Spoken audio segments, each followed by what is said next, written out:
আসসালামু আলাইকুম।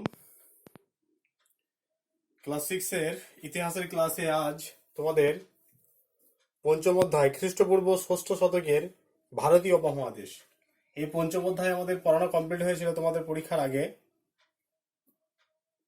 এই পঞ্চম অধ্যায়ে যে সমস্ত প্রশ্নগুলো হয় সেই প্রশ্ন এবং তার উত্তর নিয়ে আজকের ক্লাসে আলোচনা করব। এই পঞ্চম অধ্যায় খ্রিস্টপূর্ব ষষ্ঠ শতকের ভারতীয় উপমহাদেশ, এখান থেকে যে সমস্ত প্রশ্নগুলো হয় সেই প্রশ্ন এবং তার সাথে সাথে উত্তরগুলো নিয়ে আজকে ক্লাসে আলোচনা করব। দেখো, প্রথমেই আছে জনপদ থেকে মহাজনপদ। এখান থেকে যে সমস্ত প্রশ্নগুলো হয় সেগুলো নিয়ে আমি আলোচনা করছি, ক্লাস করার সময় আলোচনা করেছি, তবুও আরেকবার আলোচনা করে দিচ্ছি। তাহলে প্রথম প্রশ্ন যেটি সেটি হলো জন কাকে বলে।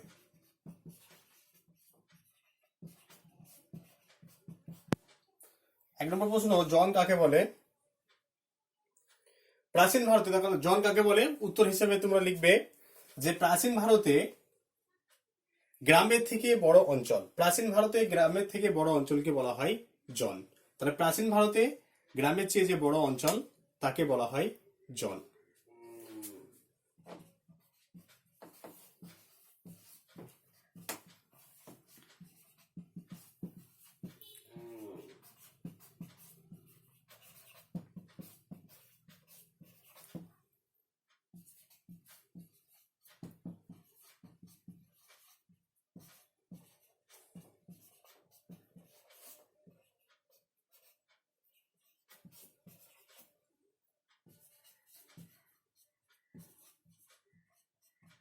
দেখো, প্রাচীন ভারতে গ্রামের চেয়ে বড় অঞ্চল বা এলাকাকে বলে জন।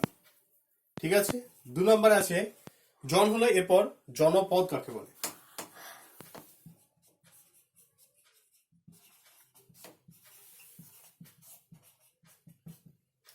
যে নির্দিষ্ট ভূখণ্ডে, তাহলে জনপদ কাকে বলে, যে নির্দিষ্ট ভূখণ্ডে জনগণ পাকাপাকিভাবে বসবাস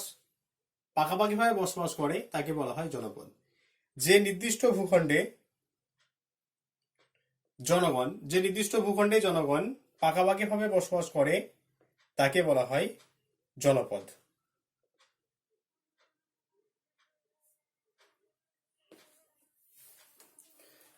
এরপর আছে মহাজনপদ।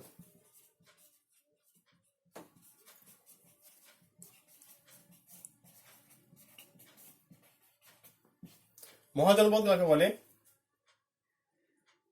মহাজনপদ জনপদের চেয়ে যা আকার এবং আয়তনে বৃহৎ, জনপদের চেয়ে আকার, আয়তন এবং ক্ষমতায় বৃহৎ অঞ্চল বা এলাকাকে বলা হয় মহাজনপদ। তাহলে জনপদ, তাহলে একটা নির্দিষ্ট ভূখণ্ডে জনগণ যখন পাকাপাকিভাবে বসবাস করে তখন তাকে জনপদ বলা হয়।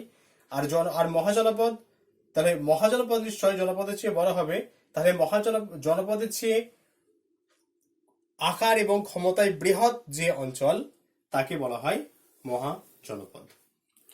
এরপর আছে ষোড়শ মহাজনপদ কাকে বলে।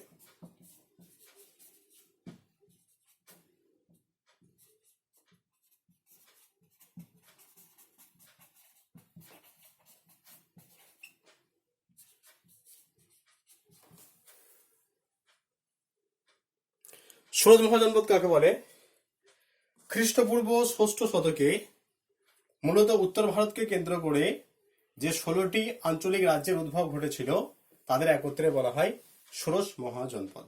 খ্রিস্টপূর্ব ষষ্ঠ শতকে মূলত উত্তর ভারতকে কেন্দ্র করে যে 16টি আঞ্চলিক রাজ্যের উদ্ভব ঘটেছিল তাদের একত্রে বলা হয় ষোড়শ মহাজনপদ। 16টি ছিল বলে একে বলা হয় ষোড়শ মহাজনপদ। এরপর প্রশ্ন আছে 16টি মহাজনপদের নাম লেখো।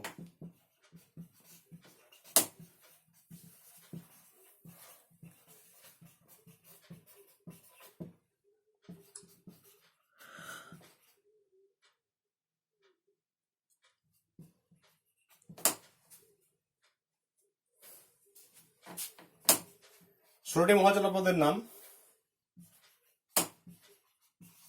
খাসি, কোশল,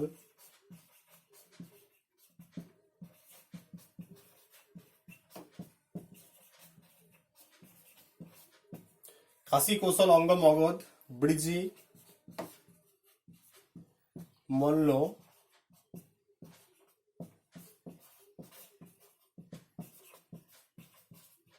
ব্রিজি মল্ল, চেদি বৎস, কুরু পাঞ্চাল,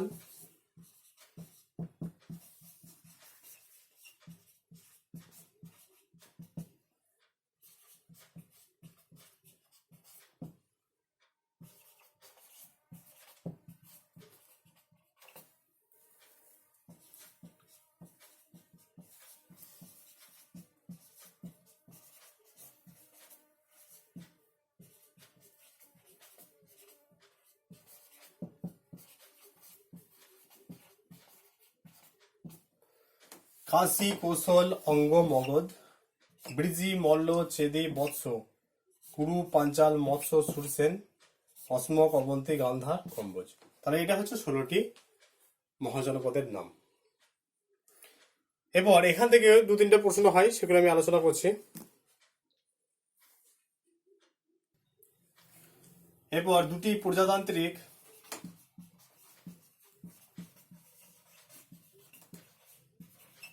মহাজনপদের নাম লেখো।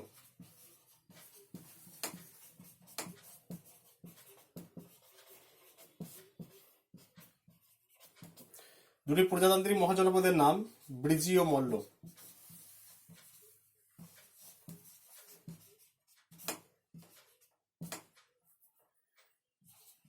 সাত নম্বর আছে দক্ষিণ ভারতের একমাত্র মহাজনপদের নাম কি?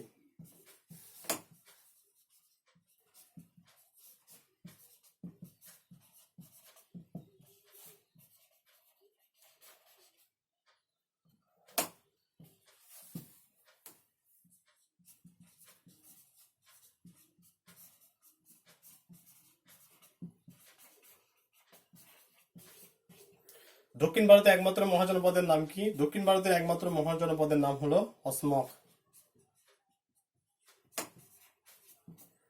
দক্ষিণ ভারতের একমাত্র মহাজনপদের নাম অসমক। এরপর আছে ষোড়শ মহাজনপদ সম্পর্কে জানার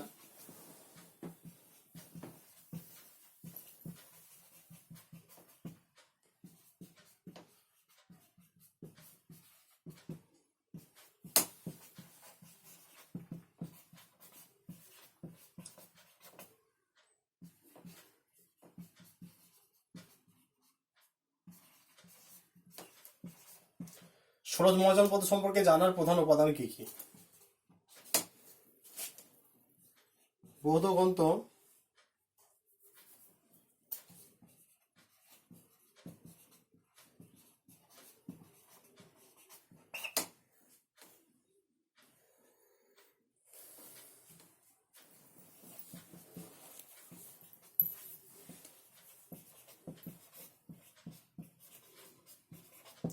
বৌদ্ধ গ্রন্থ অঙ্গোত্তর নিকায়, জৈন গ্রন্থ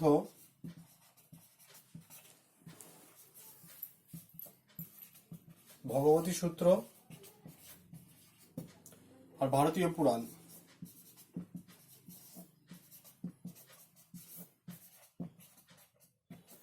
তাহলে জৈন গ্রন্থ, বৌদ্ধ গ্রন্থ অঙ্গোত্তর নিকায়, জৈন গ্রন্থ ভগবতী সূত্র আর ভারতীয় পুরাণ থেকে আমরা ষোড়শ মহাজনপদ সম্পর্কে জানতে পারি।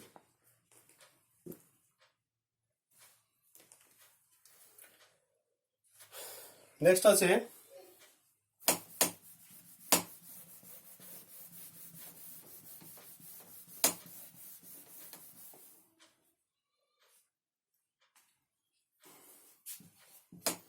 প্রজাতান্ত্রিক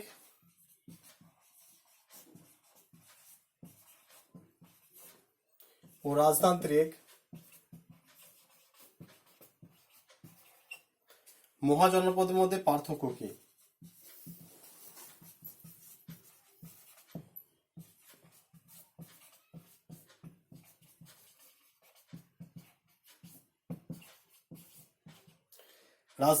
প্রজাতান্ত্রিক ও রাজতান্ত্রিক মহাজনপদের মধ্যে পার্থক্য কি?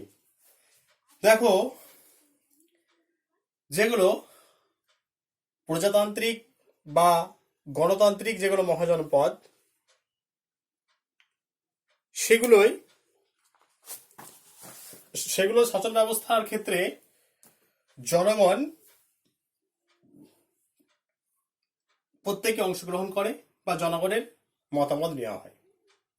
কিন্তু রাজতান্ত্রিক মহাজনপদের ক্ষেত্রে এখানে একজন রাজা থাকেন, রাজার সিদ্ধান্তই সমস্ত মানুষকে মেনে নিতে হয়। অর্থাৎ প্রজাতান্ত্রিক যে মহাজনপদ, সেখানে ব্যক্তিগত মতামত একটা গুরুত্বপূর্ণ উপাদান বা মানুষের ব্যক্তিগত মতামত, কিন্তু রাজতান্ত্রিক যে মহাজনপদ সেখানে ব্যক্তির কোনো স্বাধীনতা থাকে না, এখানে রাজার কথাই হলো শেষ কথা।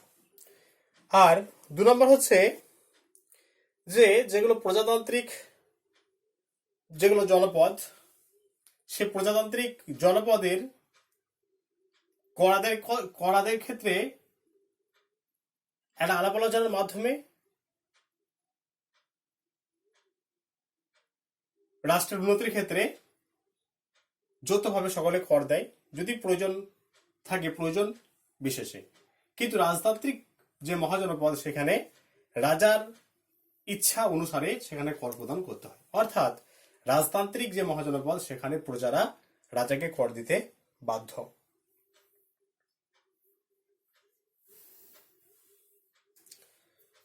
এই দুটো পার্থক্য তোমরা লিখবে।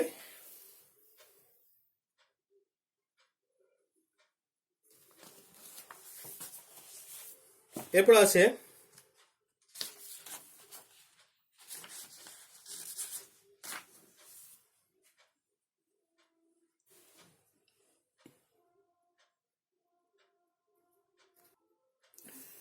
নেক্সট আছে মহাজনপদের শাসন ব্যবস্থাগুলি আলোচনা করো। মহাজনপদগুলির শাসন ব্যবস্থা কিরকম ছিল?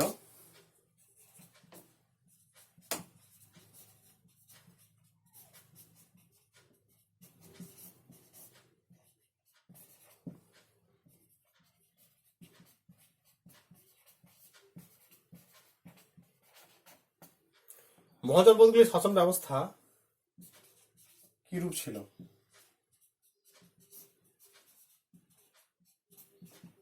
মহাজনপদগুলির শাসন ব্যবস্থা কিরূপ ছিল? দেখো, যে মহাজনপদগুলির কথা আমরা আলোচনা করছি, এই মহাজনপদগুলিকে দুটি ভাগে ভাগ করা যায়, একটু আগে বলেছি। এটা হচ্ছে প্রজাতান্ত্রিক আর এটা হচ্ছে রাজতান্ত্রিক। প্রজাতান্ত্রিক মহাজনপদ এবং রাজতান্ত্রিক মহাজনপদ। তাহলে যেগুলো রাজতান্ত্রিক মহাজনপদ, সে রাজতান্ত্রিক মহাজনপদের সবার উপরে যিনি ছিলেন তিনি হলেন রাজা। রাজতান্ত্রিক তাহলে দুটো ভাগে ভাগ করা যাচ্ছে, একটা রাজতান্ত্রিক, একটা প্রজাতান্ত্রিক।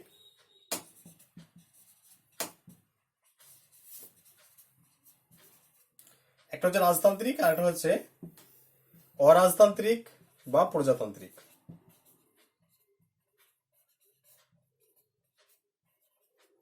অরাজতান্ত্রিক বা প্রজাতান্ত্রিক। তাহলে যেগুলো রাজতান্ত্রিক মহাজনপদ, সেই রাজতান্ত্রিক মহাজনপদের শাসন ব্যবস্থার ক্ষেত্রে যিনি সবার উপরে বা সর্বোচ্চ ক্ষমতার অধিকারী তিনি হলেন রাজা। এবং এই রাজাই ছিলেন চূড়ান্ত ক্ষমতার অধিকারী। আইন বিভাগ, বিচার বিভাগ এবং শাসন বিভাগ, আইন বিভাগ, বিচার বিভাগ এবং শাসন বিভাগের চূড়ান্ত ক্ষমতার যিনি অধিকারী তিনি হলেন রাজা। এবং রাজার কথাই হলো শেষ কথা। রাজাই ছিলেন আইন বিভাগ, বিচার বিভাগ এবং শাসন বিভাগের সর্বে সর্বা। তবে রাজার শাসন কাজে তার মন্ত্রিমণ্ডলী রাজাকে সাহায্য করতেন, তবে মন্ত্রীদের পরামর্শ গ্রহণ বা বর্জন সেটা কিন্তু পুরোপুরি রাজার ইচ্ছার উপর নির্ভরশীল ছিল। অর্থাৎ রাজা মন্ত্রীদের পরামর্শ কতটা গ্রহণ করবেন বা কতটা বর্জন করবেন সেইটা পুরোপুরি রাজার ইচ্ছার উপর নির্ভরশীল ছিলেন। তবে মন্ত্রিমণ্ডলী কখনোই জোর দিতে পারতো না যে রাজাকে তাদের যে সিদ্ধান্ত সেটা মানতে বাধ্য করতে পারতো না। অর্থাৎ পুরো বিষয়টাই কিন্তু রাজার ইচ্ছার উপর নির্ভরশীল ছিল।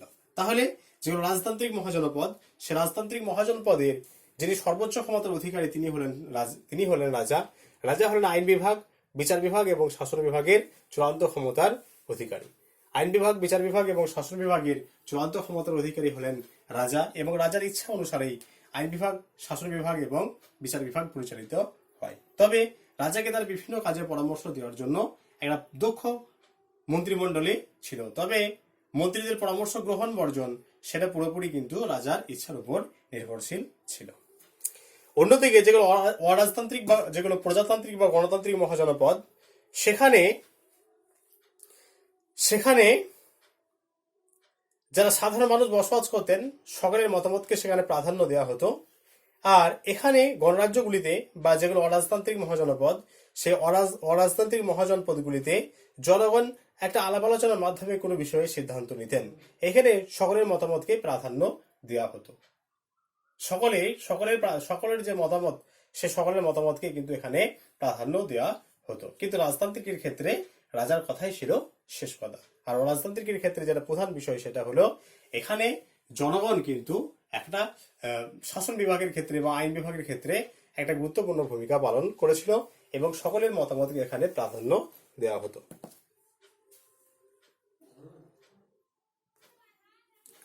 আজকে তোমাদের 10টা প্রশ্ন নিয়ে আলোচনা করা হলো। এরপর তোমাদের যে পরীক্ষাটা হয়েছিল সেই পরীক্ষার প্রশ্নপত্রগুলো নিয়ে একটু আলোচনা করছি। দেখো, তোমাদের যে পরীক্ষাটা হয়ে গেল 26 তারিখ যে পরীক্ষাটা ছিল, সেই পরীক্ষার যেগুলো সম্ভাব্য উত্তর, মানে যে প্রশ্নটা হয়েছিল সেই প্রশ্নটা যেটা সঠিক উত্তর, সেগুলো নিয়ে আলোচনা করছি। একের দাগের প্রশ্নই ছিল, দেখো, আদিবৈদিক যুগের ইতিহাস জানার প্রধান উপাদান। তাহলে আদিবৈদিক যুগের ইতিহাস জানার প্রধান উপাদান ছিল ঋগ্বেদ।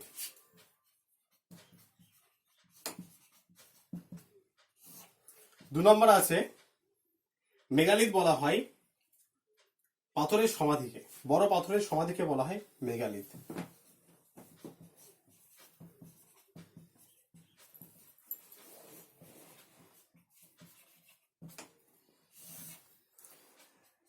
3 নম্বরে আছে ঋগ্বেদের রাজা ছিলেন গোষ্ঠীর প্রধান।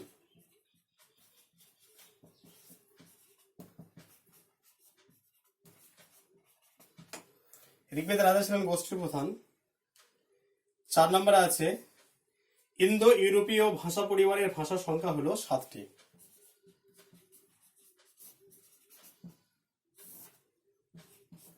5 নম্বর আছে হরপ্পা সভ্যতার বাড়িঘরগুলি তৈরি হতো পোড়া ইট দিয়ে।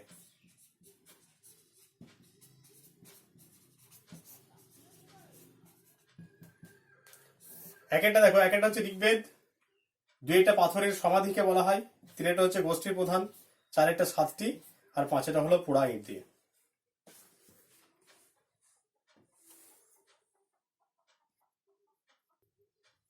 দুই দাগার শূন্যস্থান পূরণ। সব থেকে পুরনো বৈদিক সংহিতা। 2 দাগার 1 হচ্ছে ঋগ্বেদ। ঋগ্বেদ হলো সবচেয়ে পুরনো বৈদিক সংহিতা। 2 হচ্ছে রাজা যে এলাকাটি শাসন করতেন তাকে রাজ্য বলা হতো। 3 নাম্বার বেদ শুনে শুনে মুখস্থ করতে হতো, তাই বেদের অপর নাম শ্রুতি।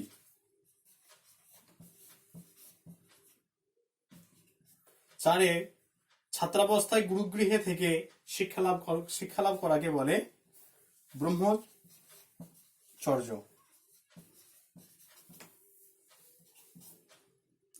হরপ্পা সভ্যতার উঁচু এলাকাকে বলা হয় সিটাডেল।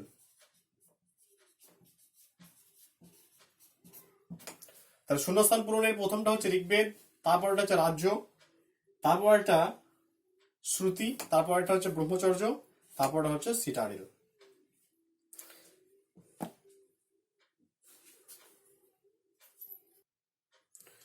ত্রিদাগের 1 একের প্রশ্ন ছিল মেহেরগড় সভ্যতা কে কবে আবিষ্কার করেন? মেহেরগড় সভ্যতা আবিষ্কার করেছিলেন জা ফ্রাঁসোয়া জারিজ 1974 খ্রিস্টাব্দে। তারপর 2 নম্বর আছে আর্য কাদের বলা হয়? আর্য কোনো জাতিবাচক শব্দ নয়। আর্য হলো ইন্দো ইউরোপীয় ভাষাগোষ্ঠীর পরিবারের অন্তর্গত যে 7টি ভাষা আছে, সেই 7টি ভাষার মধ্যে যারা কথা বলেন, 7টি ভাষার মধ্যে যারা একটি ভাষায় কথা বলেন তারা হলো আর্য।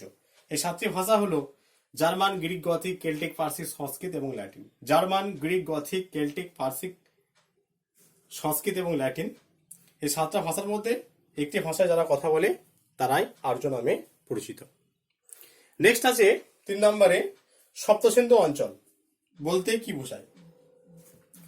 সপ্তসিন্ধু অঞ্চল দেখো, সিন্ধু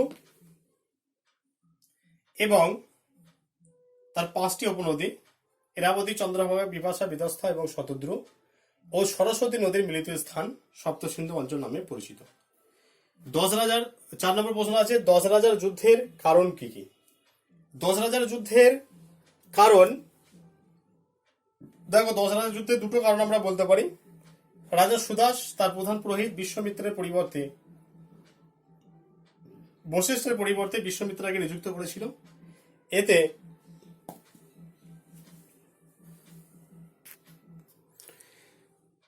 দেখো রাজা সুদাস কি করেছিল, রাজা সুদাস তার প্রধান পুরোহিত বিশ্বামিত্রকে সরিয়ে বশিষ্ঠকে নিযুক্ত করেছিলেন। এতে বশিষ্ঠ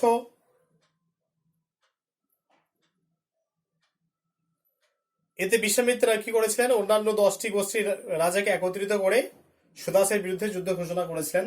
এটা একটা কারণ। আর একটা হচ্ছে নদীর জল এবং জমি দখলকে কেন্দ্র করেও এই 10 রাজার যুদ্ধ হয়েছিল। তাহলে দুটো কারণের মধ্যে তোমরা একটা দেবে।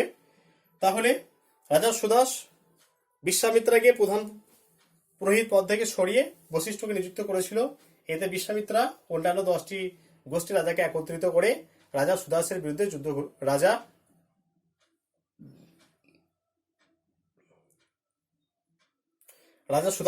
যুদ্ধ ঘোষণা করেছিলেন। আর একটা হচ্ছে নদীর জল এবং জমি দখলকে কেন্দ্র করে এই যুদ্ধটা হয়েছিল বলে অনেকে মনে করেন। ঋগ্বৈদিক যুগে রাজা কি কি উপাধি গ্রহণ করতেন? ঋগ্বৈদিক যুগে রাজা ভূপতি, নরপতি, গোপতি এই সমস্ত উপাধি গ্রহণ করতেন। ঠিক আছে, তোমাদের আজ সেকেন্ড ক্লাস টেস্টের প্রশ্ন উত্তর নিয়ে আলোচনা করা হলো এবং পঞ্চম অধ্যায়ের বেশ কিছু প্রশ্ন নিয়ে আলোচনা করা হলো। প্রশ্ন উত্তরগুলো তোমরা তৈরি করবে। যদি কিছু সমস্যা হয় আমাকে অবশ্যই জানাবে।